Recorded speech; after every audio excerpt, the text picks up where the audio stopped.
இன்றைய நாளொரு சிந்தனை நிகழ்ச்சிக்கு உங்களை வரவேற்கின்றேன். இன்றைய நாளொரு சிந்தனை நிகழ்ச்சியில் நாங்கள் பார்க்க போவது தலைமுடியை பற்றி. அதுக்கு முன்னே என்னுடைய யூடியூப் சேனலை நோட் பண்ணி கொள்ளுங்கள். ஜஃப்னான் அடித்து இடம் விட்டு ஜஸ்டின் JUSTW என்று அடியுங்கள். இதனுடைய ஃபுல் வீடியோ பார்க்கலாம். இது யூடியூப்பில் ஃபேஸ்புக்கில் போடுறபடியால் கட்டாயிரும், ரீலில் கொஞ்சம் தான் வரும், கட்டாயிரும். நீங்கள் ஃபுல் வீடியோவும் யூடியூப்பில் பார்க்கலாம். விஷயத்துக்கு வருகிறேன். உங்கள் எல்லாருக்கும் தெரியும், தமிழில் ஒரு பழமொழி இருக்குது, வந்தால் மலை போனால் முடியும்னு சொல்லி. இந்த பழமொழியை நீ சொல்லாதிருங்கள். ஏனென்றால் மலையை இழுத்து நாங்கள் எங்களுக்கு ஒரு பிரயோசனம் இல்லை. ஆனால் தலைமுடி போனால் இதனுடைய வாழ்க்கை பாதிக்கிறது. மனம் வேதனைப்படும். நீங்கள் கண்ணாடிக்கு முன்னுக்கு பார்க்கும்போது உங்களுக்கு மனம் வேதனையாக இருக்க முடி கொட்டிட்டு அதுன்னு சொல்லி, குறிப்பாக வாலிப பிள்ளைகள் தலைமுடி கொட்டினாலோ நரைத்தாலோ அது உங்களுடைய வாழ்க்கையை பாதிக்கும். என்னையெல்லாம் பார்த்தீங்கன்னு சொன்னால் 30-31 வயசுலாம் எனக்கு தலைமுடி நரைக்க வழிகிட்டது. நரைக்குதுன்னு சொல்லி ஒன்று தான் நரைத்தது. அதுக்காக வேண்டி நான் டை அடிக்க வலிக்கிட்டேன்.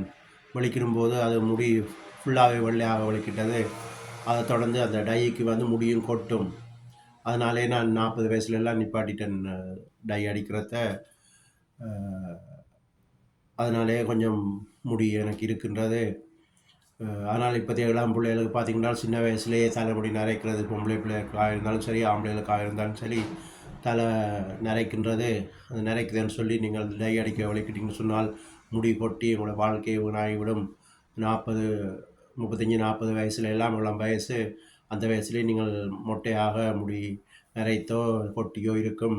அதை தொடர்ந்து நீங்கள் வேதனையாக இருக்கும் உங்களுக்கு. அதனால் டை அடிக்காதீங்கள்.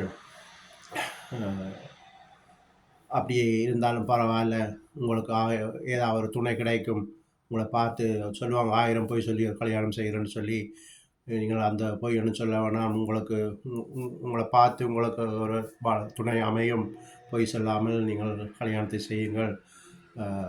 தலைமுடி நரைத்தால் பரவாயில்ல, உங்களுக்கு ஏற்ற சோடி எப்படியும் இருக்கும். கடவுள் எல்லாருக்குமே துணையை ஏற்படுத்தி இருக்கிறார். எங்களுக்கு ஏற்ற துணையை கடவுள் தருவார்.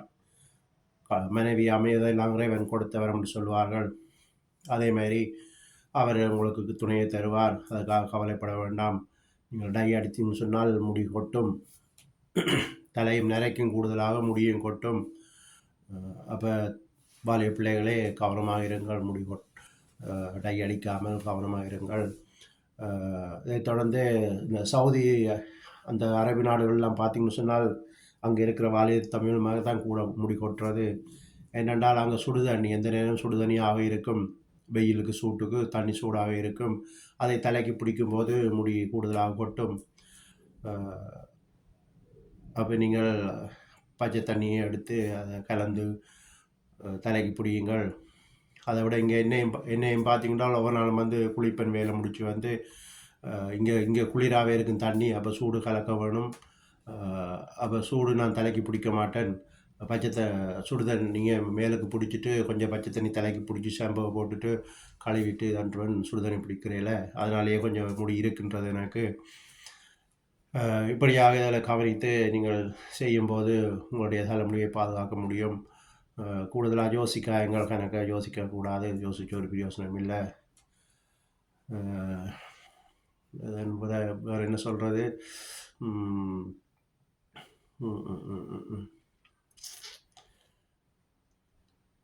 அடுத்ததாக இப்போ 30-32 வயசில் உங்களுக்கு முடி மேலுக்கு கொஞ்சம் கொட்டிட்டுன்னு சொன்னால்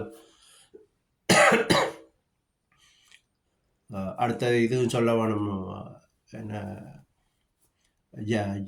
ஜெல் வைப்பாங்க தலைக்கு. அந்த ஜெல்லும் கூடாது. ஜெல்லும் முடி கொட்டும். ஜெல் வைக்கிறார்களுக்கு நிறைய பேருக்கு முடி கொட்டி இருக்கிறது.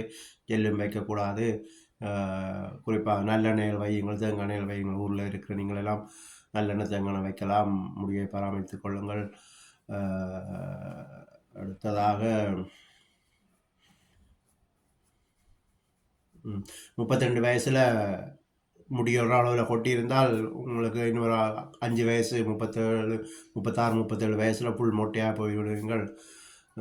அப்போ அதனோட உங்களுக்கு வாழ்க்கை துணையோடு சோடியாக போகும்போது மொட்டை மாப்பிள்ளை அப்படி கதைப்பார்கள். அதனால் கவனமாக இருங்கள். நான் சொன்ன மாதிரி டை அடிக்க வேண்டாம், சுடு தண்ணி பிடிக்க வேண்டாம் தலைக்கு. இப்படியாக நீங்கள் உங்களுடைய தலைமுடியை பாதுகாத்துக் கொள்ளுங்கள். அதான் சொன்னேன், வந்தால் மழை போனால் முடி என்று சொல்ல வேண்டாம் இனி. என்றால் முடி முக்கியம். மலையை எடுத்து என்ன செய்ய போகிறீங்கள்? முடி முக்கியம். முடி போனால் அகத்தின் அழகு முகத்தில் தெரியும்னு சொல்வார்கள். உங்களுக்கு அந்த வேதனை மனசில் இருக்கும், அது உங்களோட முகத்தில் காட்டும். எந்த நேரமும் ஒரு வாட்டமாக இருக்கும் என்று சொல்லி இன்றைய நாள் ஒரு சிந்தனை நிகழ்ச்சியை முடித்துக் கொள்கிறேன். நன்றி, வணக்கம்.